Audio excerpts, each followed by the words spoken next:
What's going on, everybody? Welcome back. How can the last plank set you up? What's so special about the fog on the island? Can you feel it? Even here, as safe as anyone can be on this damned island. It's alive. You walk inland and it'll blanket you up in no time. And if the clickety-click of the Geiger don't get you, the madness will. The island will claim us all in the end. The fog can drive you crazy? Yes, it's not natural. The trappers you find inland, some were always murderous louts. But many just got lost in the fog for too long. And the mind goes. If you have any sense, return where you came from. And don't look back. If it's so dangerous, why do you stay? This is our home. If you call yourself a proper man or woman, you don't give up on that. Besides, we all gotta die. Might as well do it with your long knife deep in the belly of the beast that wronged you. Ha! Not today. Pity. If you don't like the service, there's the door. What's your order, sweetie? What do you have to drink? All sorts of old world booze. We carry Vim, too. And before you ask, Vim is an Islander favorite. But it may pack more punch than the stuff you're used to. No thanks. Well, don't loiter too long, then. Yeah, I've already gotten all the water that they have to offer. That's what I was interested in. I could picture Mitch being, instead of looking like an Atom Cat, they could have made him like an old sailor. The big fisherman's hat hiding his face and the huge pipe hanging out of his mouth, telling the old sea tales and stuff. The others think I'm nuts to be fishing in this dock. But one day... The old Geiger counter don't get you. Then you know that would have been pretty cool. All right, so let's head out and go take care of what is it? The fog crawler for Grandpa George. Yes, for Grandpa George. Cassie has us taking vengeance on the island for the loss of her loved ones.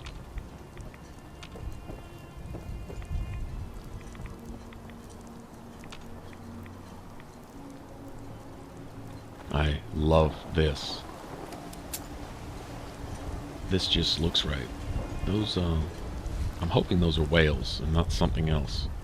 Whatever made that skeleton, I probably don't want to run into it. It probably has teeth bigger than I am.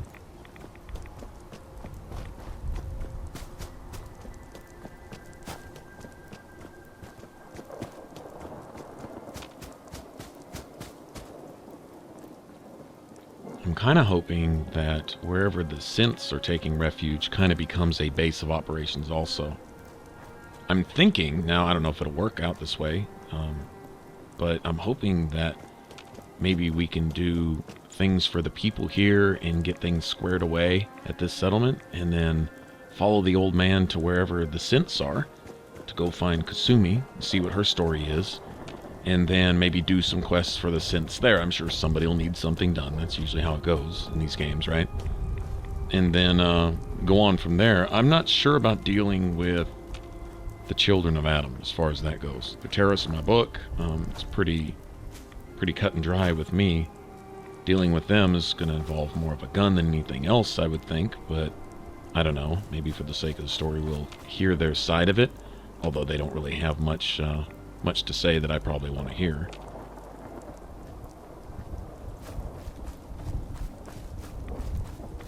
I think the sooner the island is rid of them, the better. They don't mean any good for anybody. I don't care what they think they believe or whatever, but the whole idea that I'm supposed to respect their religious sensitivities when they just want to see everyone dead, yeah, they can really go screw themselves as far as that goes. I don't care about any of that.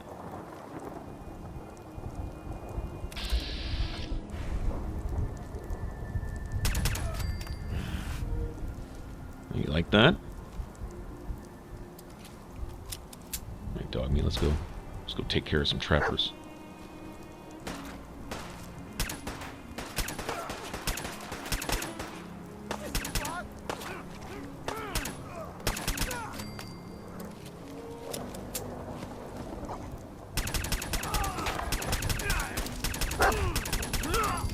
dude's tough, man. Worth a lot of points, too. I'm guessing that's the equivalent of like a scaver, a raider scaver, or something like that.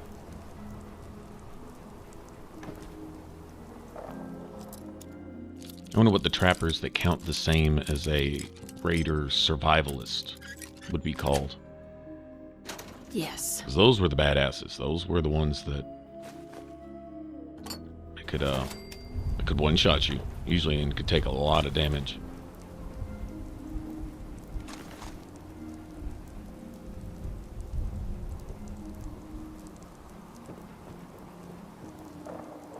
Yeah, I'm not trying to roleplay a Boston fisherman or anything, but they're certainly giving us the stuff to do that with. Fisherman's hats and all the different clothing sets and stuff.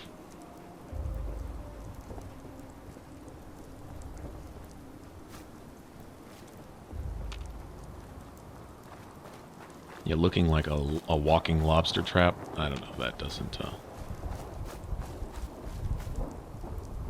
sound like my thing.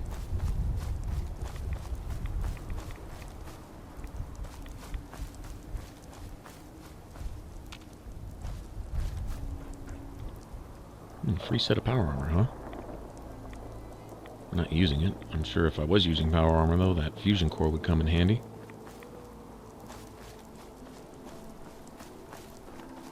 Those seem to have been relatively scarce, popping up in places like, you know, boxes and chests and stuff more than anything else.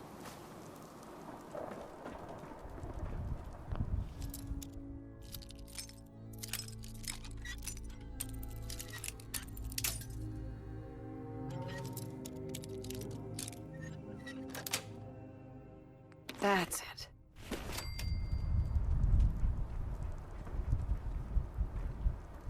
You know what? I'll take that. Yeah.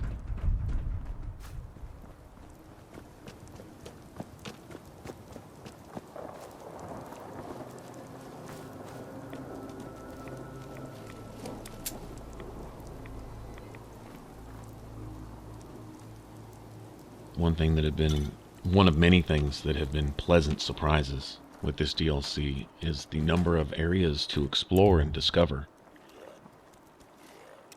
Uh-oh, I hear a ghoul. Oh, you're a legendary super badass rotting blah blah blah ghoul. Right. Please don't one-shot me, Mr. Nasty.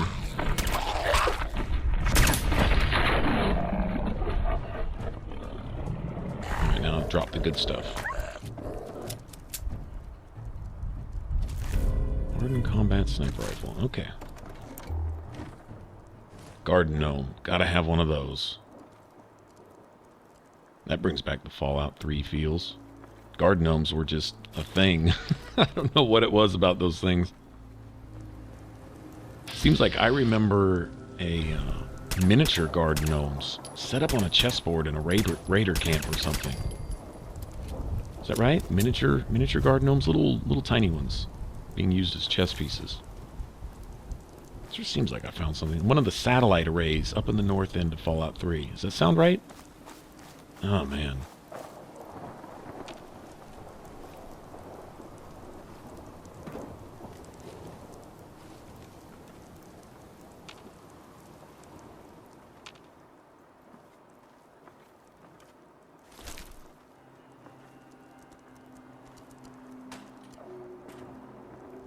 I'm not gonna lie, I really like the dark, moody atmosphere here. I really do.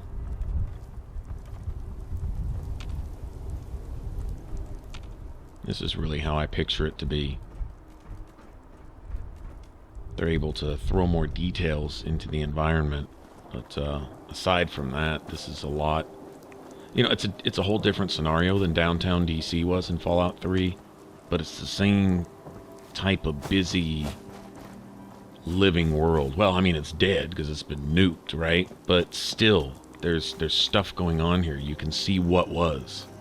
This is the remnants of the world that was. I totally dig that. It feels like a world that's been destroyed, that was once alive and bustling. You know, a main, or New England, you know, fishing port type thing. And that, you know, where there were I kind of like imagining that there were once, communities, residents here, and families and stuff. People, going about their daily business, doing their thing. On one hand, you had a fishing center. On the other hand, maybe something of a tourist attraction, a place for people to go and stuff.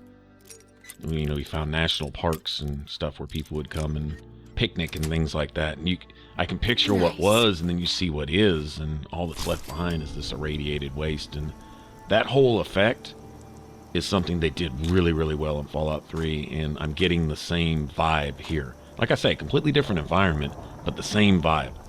It's easy to get lost here. It's easy to get immersed here. And that's what it's about. And they managed to do that here. Not sure. I almost want to go so far as to wonder if the guys at Bethesda brought some people on board to consult with this DLC, because, oh man, how do I say this? This is a far cry from the vanilla game, from the base game. They didn't achieve this. It seems like Bethesda did their best from the beginning of Fallout 4 to knock the player out of anything that might allow for immersion. They give you your story, they spoon feed you the story, they spoon feed you the game essentially, and your whole purpose for doing whatever you're doing in the world just kind of doesn't make sense.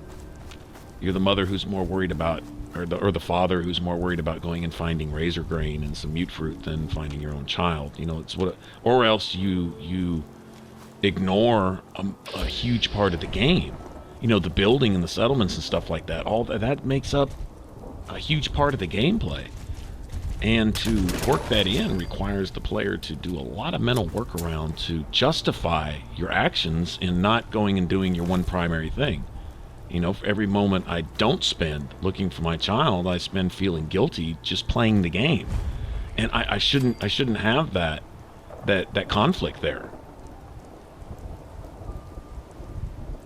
So it's like I don't know. I mean, how could that not be on purpose? Why would they do that? It's like self-sabotage.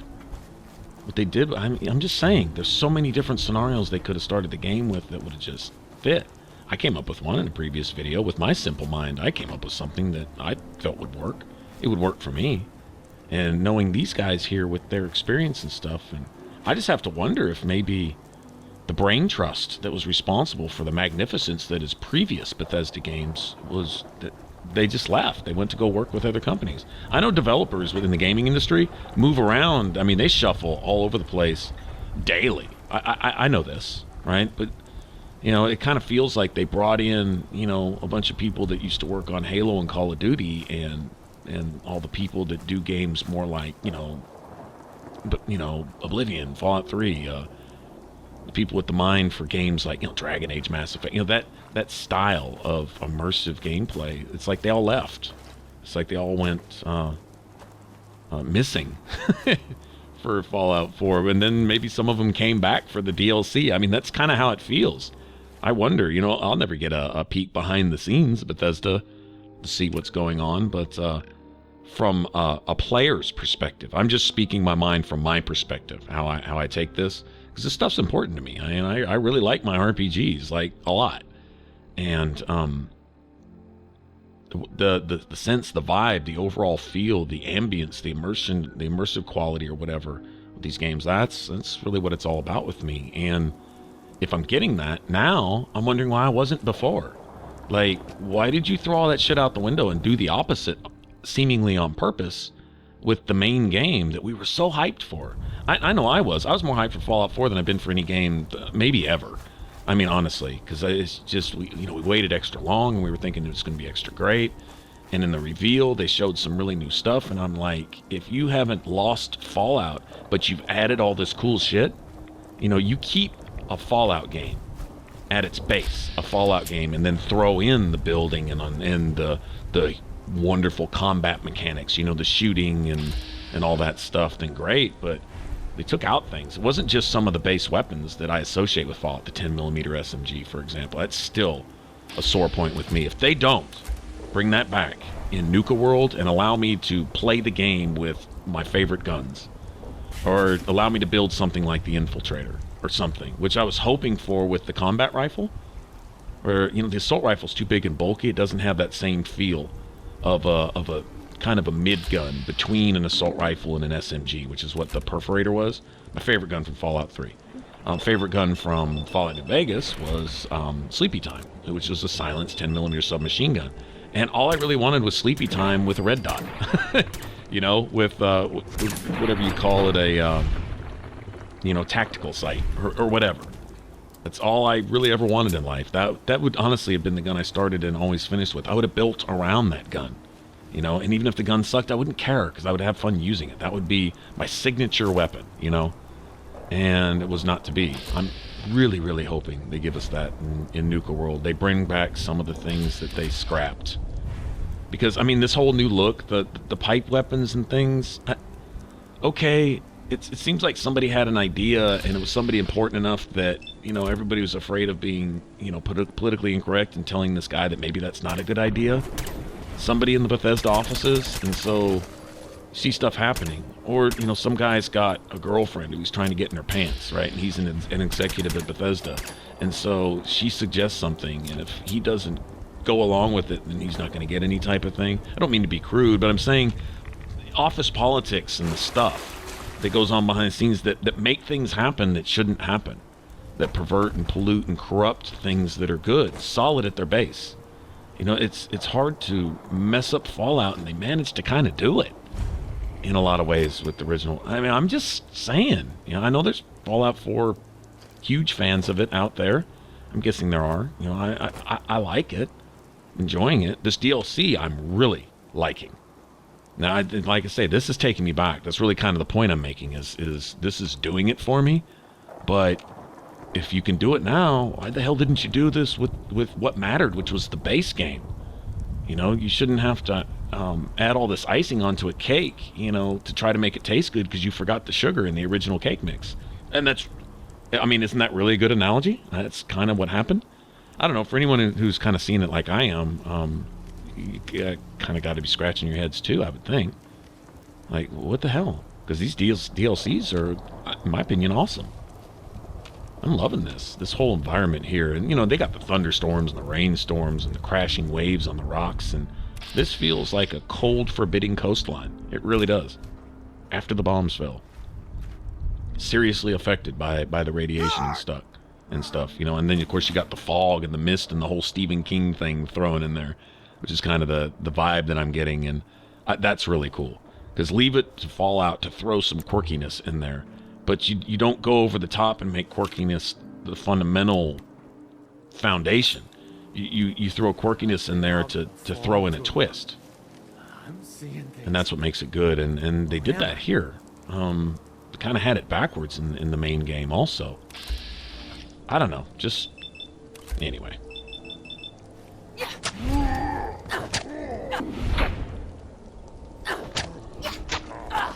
Relentless Trapper. It doesn't take much melee damage. Oh, shit. Ouch. Shot me in my face, I think. Yes, he did. You get off a hip fire directly up my nostrils, I think. Alright. Instead of calling them stim packs, we'll call them thirst packs.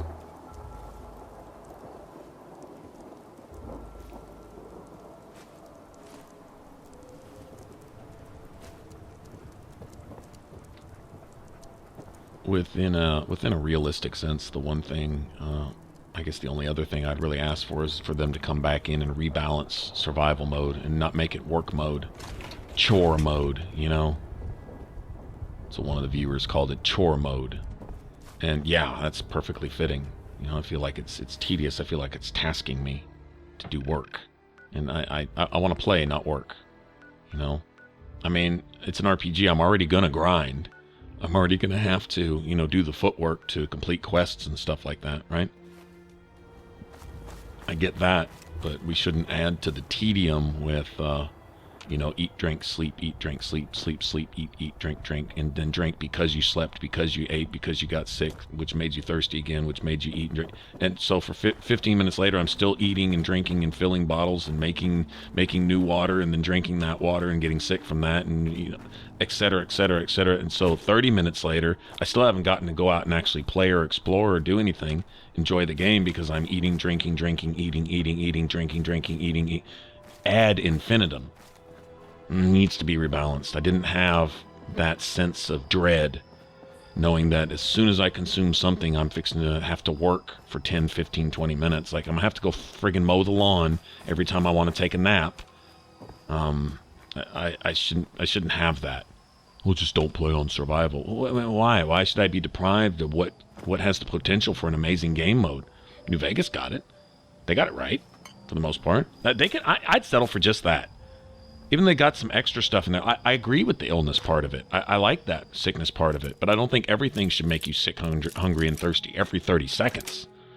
They need to scale it down. They just need to take something off, because it's not the difficulty part of it. I like having to be aware that I need to sleep. But what was supposed to be immersive has become just the opposite. It's once again, they're defeating themselves with a good idea, but the execution is shit.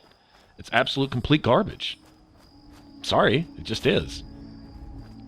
I'm dealing with it because I'm stubborn. You give me a more difficult mode, I feel obligated to do it. But I found that most of the time, a vast majority of the time, it's become counterproductive, counter-immersive. As opposed to bringing me into the game, it's pushing me away from it. It's like, oh shit, as soon as I do this, I'm going to have to do this, and this. And then when I want to get ready to do that, I got to go and fill all my bottles. So I got to go find some bottles and I got to fill them. But I can't fill them all. I got to fill them one at a time. And that's going to take me 5 minutes. I want to make 20 dirty waters to go make some purified water. Fill bottle. Wait a few seconds. Fill bottle. Wait a few seconds. Fill bottle. Wait a few seconds. And I mean, eventually I got 200 hours in the game. I only got 80 hours actually playing. 120 hours of tedious, consuming shit. And it's gluttonous. I don't know. It's more annoying than anything. Like I say, it's counter-immersive. And they had New Vegas as a model. Well, why not just go with that? You can tweak it a little bit, but why not just go with that? Why not go with the same balance, the same time frame, you know? Maybe the day-night cycles are shorter in Fallout 4 than they were in Vegas, so not just trying to force a square peg into a round hole. There really is no way to make it fit and keep it realistic. Maybe. I don't know. I don't know as a player that I wouldn't notice if I got hungry every other day instead of every day. God. You know? Maybe I could deal with that. Or if the hunger penalties weren't so bad, if I was a little hungry, I didn't feel like it was necessary to go do something about that, because since I haven't eaten in 5 minutes, all of a sudden I'm -8 endurance, -13 strength, -700 hit points, -80% of my AP 5 minutes later because I fucking, I don't know, took a nap or something. Or didn't take a nap. Or took a nap because I needed a nap and it made me even worse. This type of shit, right? I can only try to make an excuse for them. I shouldn't have to, though. As a player, I shouldn't have to make an excuse for the developer. I found myself having to do that most of the time with Fallout 4 from the beginning. I shouldn't have to sit there and do mental workarounds, right? But I can say, okay, they were looking at, you got a hostile environment where sleeping in an unclean place, which is most every place, could eventually make you sick. Could give you, I don't know, parasites or some skin disease or this or that and blah, blah, blah. Radiation and who knows what. Okay, fine. But every 5 minutes, you know, it's like, damn, take something off. It's a bit much.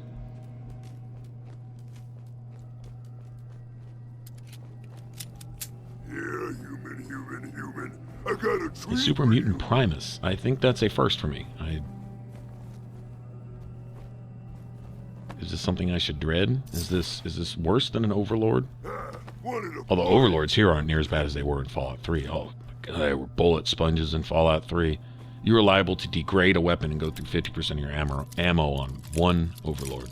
Sometimes it was ridiculous. That's it. Oh shit, I didn't mean to go outside. Oops. Well, let's look up here. See if there's anything we're overlooking. Oh, you can hear the crickets in the background. Man, that sounds real.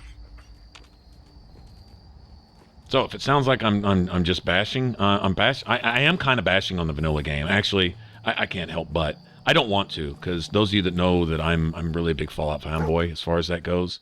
know that it's hard for me to say these things and to have come to terms with these things and accepted these things. It's been an emotionally traumatic, actually, to sit there and call apples apples. You know, in other words, see it for what it is and call it as such, and not be in denial and not say, well, what I want Fallout to be is what I'm going to call it. No, it's not what I want it to be. It's what it is, and what it is not what it could be. You know. And now with the DLCs, it's even more of what could be. Well, dude, just take it and run with it. And I am. I'm enjoying the shit out of this. But I can't help but say, what does this say about the vanilla game? And what does this say about future Fallout games? It has me really worried about Elder Scrolls 6. It really does. I mean, at some point, where do you draw the line and you say, you know, you guys can't get my money anymore. You know, whatever you were, you're not that. And I understand it's hard to remain constant in the video game industry, but the elite, seems like that's what they would do. They would stay constant. They would keep a certain, what would you say, standard in their games. Let's see, how tanky is this dude? Oh, he's not too bad. It's probably bad head up, though. Without sneak attack, he's probably pretty nasty.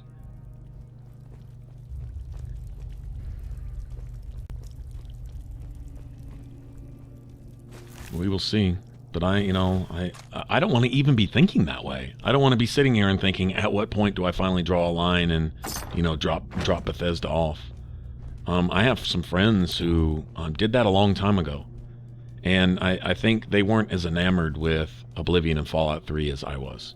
Those are some of my favorite games of all times, just simply because of the experience I had. The overall remembrance of my time spent in those game worlds is a good one. It's a memorable one. It's all positives, you know. It's almost like an experience that I've had, not just a game that I played, but a place that I actually was, essentially. And it's what RPGs do for me. You know, they take me to a certain place. I think most hardcore RPG fans probably feel somewhat the same way. They take you to that zone. You know, they take you to that place where you can lose track of stuff. Things aren't going well in your life. It's a nice way to get away if you just want to go off into a fantasy land and just explore and adventure and do things that you could never do in real life. It's a way to do that, you know. It's art. I mean, seriously, it's art as opposed to all the other gaming genres. It's an art type thing, you know. It's an experience. And I wonder, just at what point, you know, does Bethesda finally remove themselves from what made them great to the point where they finally just drop off? You know, I mean, do they suffer the inevitable fate of all franchises and all? You know, they've kept Elder Scrolls and Fallout going. You know, it's lived a good life and stuff, and I'm one of those that doesn't want to see it end. You know, I don't want to lose a family member or loved one. I don't want to see Fallout go. I don't want to see Elder Scrolls. You know, it's that type of thing. Oh shit, albino Yaogwai. Real Yaogwais now, not just the stunted baby versions. Okay, I was wondering when these guys would pop up. Let's see how big and badass he is. I'm sure he could probably one-shot me. Yeah, he's pretty tanky. Almost all that was sneak attack damage, and he took it like a champ.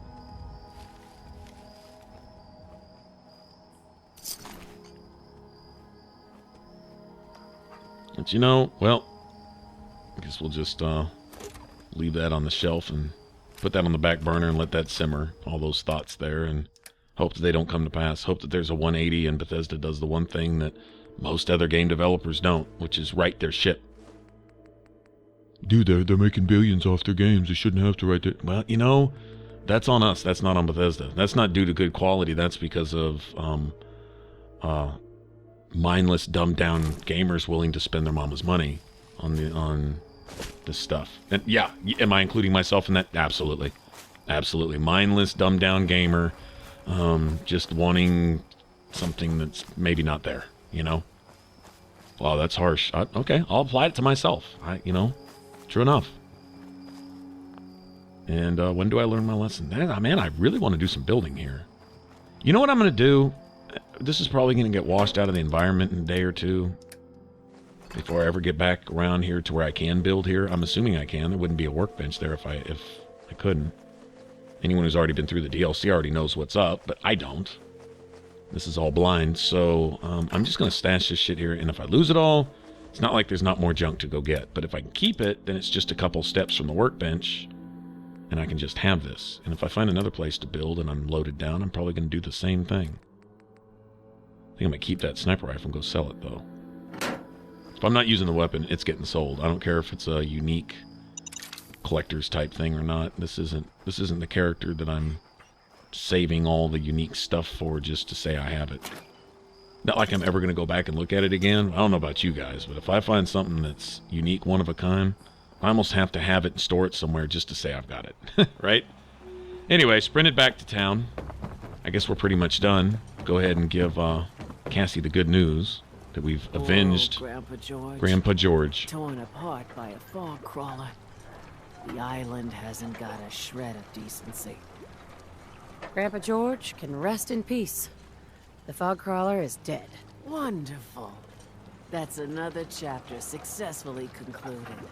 You truly are the heroic avenger I hoped you were. With that fog crawler gone, we can send some folks up there to get the place ready for you. That's right. The farm is yours. Your own little piece of the island. It'll take work to get it up and running again, but you'll have help. And here's another 200 caps in gratitude for your service to the great Dalton lineage. Surely a heroic avenger deserves more than 200 caps. I can agree to that. Here's another 100 caps. Now, I don't have to tell you that the bonds of blood and family are strong. As strong as any a person can know. But if you ask me, the strongest among them is the bond that exists between two married people. That's why the last part of this tale is the hardest one for me to tell. I guess my character could relate to that. Believe me, I know exactly how you feel. If that's true, then I'm sorry to hear it. Perhaps we'll confront our pain together. My late husband, Daniel, was the best fisherman this island ever saw. He and his crew had a favorite fishing spot out by Brooks Head Lighthouse. One day, a day I'll never forget, I see Danny's boat pulling up with his crewmen all shouting and carrying on. Turns out some trappers moved into the lighthouse. No doubt because the island told them to. They're all crazier than a bag of mole rats. Their leader was having a little target practice. Shot Danny right between the eyes. Killed him, just like that. You go and get that son of a bitch. You make him pay for doing the island's bidding. I'll make that trapper pay. All right, then.